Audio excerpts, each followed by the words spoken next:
जय हिंद दोस्तों, स्वागत है आप सभी का अपने यूट्यूब परिवार बीए सेमेस्टर वाला में। दोस्तों आज की क्लास बहुत ही ज़्यादा इंपॉर्टेंट है, लास्ट तक सारे क्वेश्चन को अटेंड करके ही जाना है। ठीक है, चले आज के इस क्लास में हम लोग कवर करने वाले हैं BA first year second semester economics यानी अर्थशास्त्र। न्यू फ्री बैच है आप लोगों के लिए एग्जाम 2025 के लिए, और ये जो क्लास है एग्जाम 2026 के लिए भी इम्पोर्टेंट होगा। ठीक है, आप लोगों के पेपर का नाम है मैक्रो इकोनॉमिक्स यानी समष्टि अर्थशास्त्र। ठीक है, चले आगे बढ़ते हैं। दीनदयाल उपाध्याय गोरखपुर विश्वविद्यालय में आपका पेपर कोड ECU 102 या फिर ECU 102F हो सकता है। ठीक है, ये क्लास 2 है, इसके पहले मैंने एक क्लास और दे रखा है, तो डिस्क्रिप्शन बॉक्स में प्लेलिस्ट का लिंक है, जाकर के आप क्लास को जरूर अटेंड कर लीजिएगा। ठीक है, सभी यूनिवर्सिटी के लिए उत्तर प्रदेश में जितने भी विश्वविद्यालय हैं और उससे जो अफिलिएटेड कॉलेज है वो सभी कॉलेज के लिए आपका इंपॉर्टेंट है। ठीक है, चले और बात करें बिहार में जितने भी यूनिवर्सिटी है, झारखंड है या फिर राजस्थान में, जहाँ पे आपके व्यष्टि अर्थशास्त्र यानी जो आपका माइक्रो इकोनॉमिक्स है या सॉरी हाँ ठीक है, माइक्रो इकोनॉमिक्स यानी समष्टि अर्थशास्त्र आपका पढ़ाया जा रहा है, तो आपको क्लास अटेंड करना अनिवार्य है, आप क्लास अटेंड कर सकते हैं। ठीक है, चलिए बिना देरी के स्टार्ट कर देते हैं। इसमें फर्स्ट क्वेश्चन आपसे पूछा जा रहा है, ट्रांसफर पेमेंट है, ट्रांसफर पेमेंट इनमें से कौन सा है? तो देखिए सीधे सीधे आंसर हम लोग देखते चलेंगे। ठीक है, बिना किसी सामान का आदान प्रदान किए भुगतान जो होता है वो ट्रांसफर पेमेंट कहलाता है। ठीक है, सी ऑप्शन आपका राइट है। नेक्स्ट क्वेश्चन देखिए आप लोगों से पूछा जा रहा है, विनिर्माण की प्रक्रिया के दौरान संयंत्र और मशीनरी के मूल्य में कमी को कहते हैं, क्या कहा जाता है? मूल्य ह्रास कहा जाता है। सी ऑप्शन आपका राइट है। नेक्स्ट क्वेश्चन देखिए आप सभी से पूछा जा रहा है कि स्टैग ठीक है, स्टैगफ्लेशन तब होता है जब अर्थव्यवस्था अनुभव करती है। तो स्टैगफ्लेशन तब होता है जब अर्थव्यवस्था जो है वो बढ़ती कीमत और गिरता उत्पादन अनुभव करती है। ठीक है, जब अर्थव्यवस्था बढ़ती कीमत और गिरता उत्पादन अनुभव करती है तो स्टैगफ्लेशन होता है। ठीक है, बी ऑप्शन आपका राइट है। नेक्स्ट क्वेश्चन देखिए आप सभी से क्या पूछा जा रहा है। नेक्स्ट क्वेश्चन है, निवेश गुणक निवेश के प्रभाव को दर्शाता है। तो निवेश गुणक निवेश के आय के प्रभाव को दर्शाता है। सी ऑप्शन आपका राइट है। ठीक है, चले नेक्स्ट क्वेश्चन आप सभी से पूछा गया है कि गुणक की अवधारणा सर्वप्रथम किसने विकसित की? गुणक की अवधारणा सबसे पहले RF काहन ने विकसित की थी। सी ऑप्शन आपका राइट है। अब कब की थी ये भी आपके एग्जाम में पूछा जाता है, तो ध्यान रखिएगा। गुणक यानी आपका मल्टीप्लायर की जो अवधारणा है सबसे पहले रिचर्ड फर्डिनेंड काहन ने 1931 में शोध पत्र the relation of home investment to unemployment इसमें प्रस्तुत की थी। ठीक है, चलें नेक्स्ट क्वेश्चन है कि अर्थव्यवस्था में साख का सृजन कौन करता है? सरकार करती है, भारतीय रिजर्व बैंक या व्यावसायिक बैंक? तो यानी अर्थव्यवस्था में साख का सृजन ये कॉमर्शियल बैंक करते हैं, व्यावसायिक बैंक। ठीक है, सी ऑप्शन आपका राइट है। नेक्स्ट क्वेश्चन देखिए आप सभी से पूछा गया है, बहुत ही ज्यादा मोस्ट इंपोर्टेंट है। GDP इक्वल टू C+G+I+NX में आई का अर्थ है, इसमें जो आई है उसका अर्थ है देश के सभी व्यवसाय द्वारा किए गए पूंजी का योग। डी ऑप्शन आपका राइट है। तो इसमें सी का भी पूछ सकता है आपके एग्जाम में, जी का भी, आई का पूछा है, एनएक्स का भी पूछ सकता है। तो सभी मैंने यहाँ पर लिखवा दिया है, आपको एक्सप्लेन करके मैं बता दे रहा हूँ। अगर एग्जाम में कहीं से भी पूछेगा तो आपका उत्तर गलत नहीं होगा। ठीक है, देखिए GDP इक्वल टू C+G+I+NX में आई का अर्थ है देश के सभी व्यवसाय द्वारा किए गए पूंजी का योग। ठीक है, जिसमें सी का क्या अर्थ है? सी का अर्थ होता है निजी उपभोग व्यय। ठीक है, और इसमें जी का अर्थ होता है सरकारी व्यय। इसमें जो NX है इसका क्या मतलब है? शुद्ध निर्यात, नेट एक्सपोर्ट। ठीक है, आई क्या है? सकल निवेश। ठीक है, ग्रॉस इन्वेस्टमेंट। चले नेक्स्ट क्वेश्चन देखने का प्रयास करेंगे, आप सभी से पूछा गया है, मोस्ट इंपोर्टेंट क्वेश्चन है। GDP इक्वल टू वस्तु का विक्रय मूल्य माइनस विक्रय मूल्य किए गए वस्तु का उत्पादन करने के लिए मध्यवर्ती वस्तु का क्रय करना क्या है? क्रय करना आपका मूल्य वर्धित दृष्टिकोण है। बी ऑप्शन आपका करेक्ट है। चले नेक्स्ट क्वेश्चन पूछा जा रहा है कि उपभोग एवं बचत के लिए घरेलू क्षेत्र में उपलब्ध शुद्ध राशि है, राष्ट्रीय आय है, व्यक्तिगत आय है, व्यक्तिगत प्रयोज्य आय है या फिर सरकारी आय है? उपभोग एवं बचत के लिए घरेलू क्षेत्र में उपलब्ध शुद्ध राशि क्या है? बिल्कुल राइट आंसर आप सभी का व्यक्तिगत प्रयोज्य आय है। सी ऑप्शन आपका करेक्ट है। नेक्स्ट क्वेश्चन देखिए आप सभी से पूछा जा रहा है, मोस्ट इंपोर्टेंट है। सकल राष्ट्रीय उत्पादन से आपका क्या आशय है? सकल राष्ट्रीय उत्पादन से आशा है कि देश में उत्पादित वस्तुओं का कुल मूल्य तथा विदेशी शुद्ध कारक आय। नेक्स्ट क्वेश्चन देखने का प्रयास करेंगे। आपसे पूछा जा रहा है, व्यय विधि राष्ट्रीय आय में किस मापन पर ध्यान केंद्रित करती है? तो आय निस्तारण के चरण पर। ठीक है, व्यय विधि राष्ट्रीय आय में किस मापन पर ध्यान केंद्रित करती है? तो आय निस्तारण के चरण पर। सी ऑप्शन आपका राइट है। इसमें नेक्स्ट क्वेश्चन देखेंगे। आपसे पूछा जा रहा है कि निवेश जो आय के परिवर्तन के साथ नहीं बदलता है उसे क्या कहा जाता है? उसे स्वायत्त निवेश कहा जाता है। बी ऑप्शन आपका राइट है। चलिए नेक्स्ट क्वेश्चन आपसे पूछा गया है, देखें, किन्स का रोजगार सिद्धांत निर्भर करता है? जो प्रोफेसर किन्स हैं इनका जो रोजगार सिद्धांत है वो किस पर निर्भर करता है? प्रभावपूर्ण मांग पर, पूर्ति पर, उत्पादन क्षमता पर? किस पर? बिल्कुल प्रभावपूर्ण मांग पर रोजगार सिद्धांत निर्भर करता है प्रोफेसर किन्स का। फर्स्ट ऑप्शन आपका राइट है।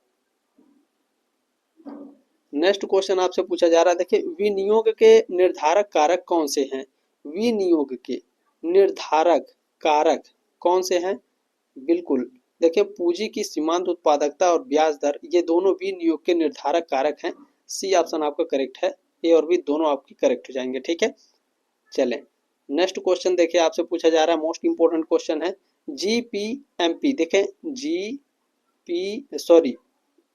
देखें यहाँ पर आप लोग फिर से देख लीजिए, जीएनपी है। ठीक है, सॉरी फॉर दिस, जीएनपी और एमपी इस तरह से लिखा हुआ है।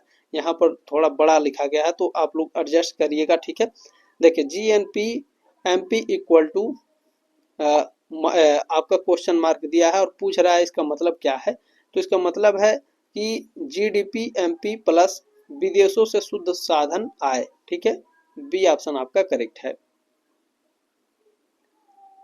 नेक्स्ट क्वेश्चन आपसे पूछा गया है, किन्स के रोजगार सिद्धांत के लिए क्या सत्य नहीं है? तो सरकारी हस्तक्षेप आपका बिल्कुल सत्य है, अल्पकाल भी सत्य है और प्रभावपूर्ण मांग भी सत्य है। पूर्ण रोजगार आपका असत्य है। बी ऑप्शन आपका करेक्ट है। ठीक है, प्रोफेसर किन्स के अनुसार जो रोजगार का सिद्धांत है उसके लिए पूर्ण रोजगार आपका बिल्कुल करेक्ट नहीं है, असत्य है। ठीक है, चले बी ऑप्शन आपका राइट है 16 का।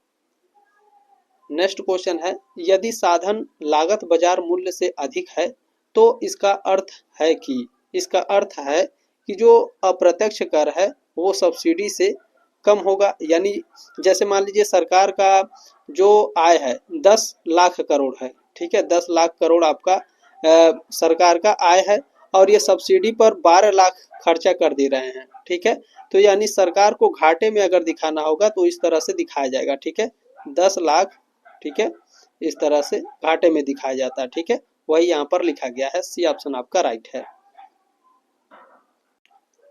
इसमें नेक्स्ट क्वेश्चन आपसे पूछा गया है, विदेशी शुद्ध कारक आय है, इन चारों में से कौन विदेशी शुद्ध कारक आय है? तो विदेश से अर्जित कारक आय, विदेशों को भुगतान की गई आय, ये आपके विदेशी शुद्ध कारक आय हैं। सी ऑप्शन आपका राइट है 18 का। नेक्स्ट क्वेश्चन देखने का प्रयास करेंगे आप सभी लोग। नेक्स्ट क्वेश्चन मोस्ट इंपोर्टेंट है, ध्यान से देखिएगा, अच्छे से पढ़ेंगे तभी समझ में आएगा।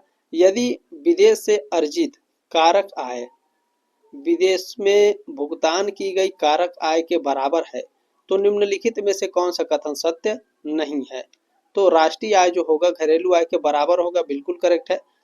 कारक लागत शुद्ध घरेलू उत्पाद मूल्यह्रास कारक लागत पर सकल राष्ट्रीय उत्पाद, ये बिल्कुल आपका करेक्ट है, ये भी कथन सत्य है।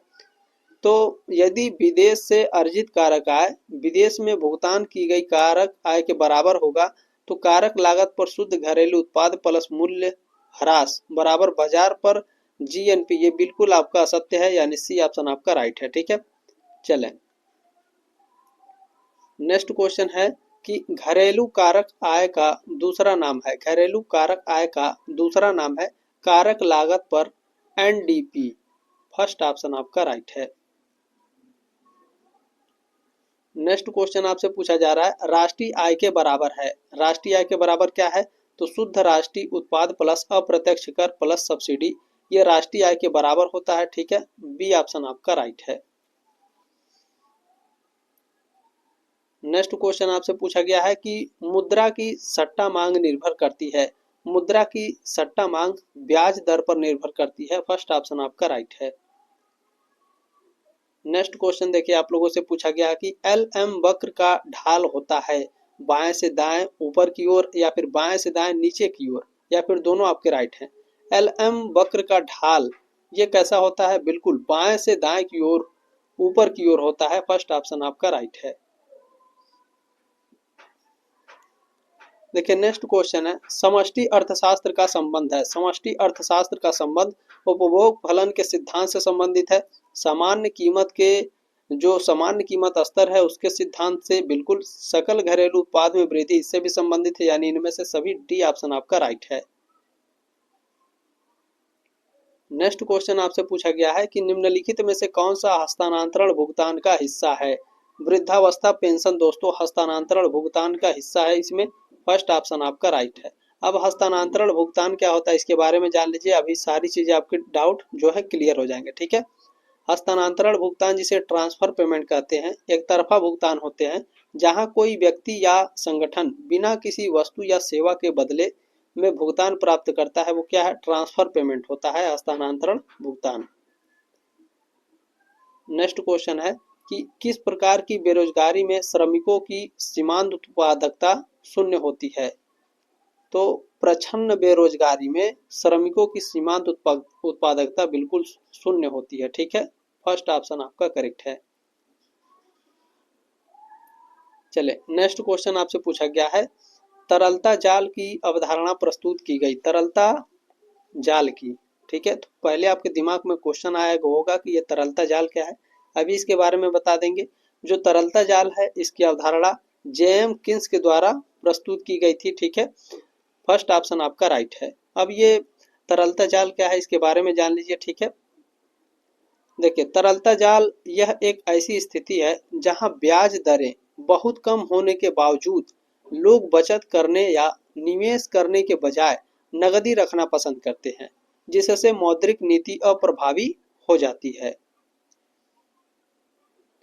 नेक्स्ट क्वेश्चन आपसे पूछा जा रहा है, प्रति व्यक्ति आय है। तो प्रति व्यक्ति आय राष्ट्रीय आय बटे कुल जनसंख्या होती है। फर्स्ट ऑप्शन आपका राइट है। देखिए आज जो क्लास है, आज पूरा क्लास नहीं हो पाएगा। ठीक है, इसमें आप लोगों को केवल 30 ही क्वेश्चन मैं आज पढ़ा पाऊंगा। बाकी जो इसमें आपके 60-70 क्वेश्चन रखे गए थे, बाकी का मैं आपको कल प्रोवाइड करा दूंगा। ठीक है, 30 क्वेश्चन आज मैं आपको पढ़ा देता हूँ। देखिए 3 क्षेत्रीय बंद मॉडल अर्थव्यवस्था में क्या सम्मिलित नहीं है? तो देखिए घरेलू क्षेत्र, व्यापारिक क्षेत्र और सरकारी क्षेत्र सम्मिलित है, अंतर्राष्ट्रीय क्षेत्र सम्मिलित नहीं है। डी ऑप्शन आपका राइट है। नेक्स्ट क्वेश्चन देखिए आपसे पूछा जा रहा है, निम्नलिखित समीकरणों में किसका संबंध 4 क्षेत्रीय अर्थव्यवस्था में आय के चक्रीय प्रवाह से है? तो C plus I plus G plus x कोष्टक में एम माइनस में होगा इक्वल टू वाई। ठीक है, सी ऑप्शन आपका करेक्ट है। अब इसमें सी क्या है, आई क्या है, जी क्या है, और जो कोष्टक बंद एक्स माइनस एम है ये क्या है, और ये वाई क्या है, ये आपके एग्जाम में पूछा जाएगा।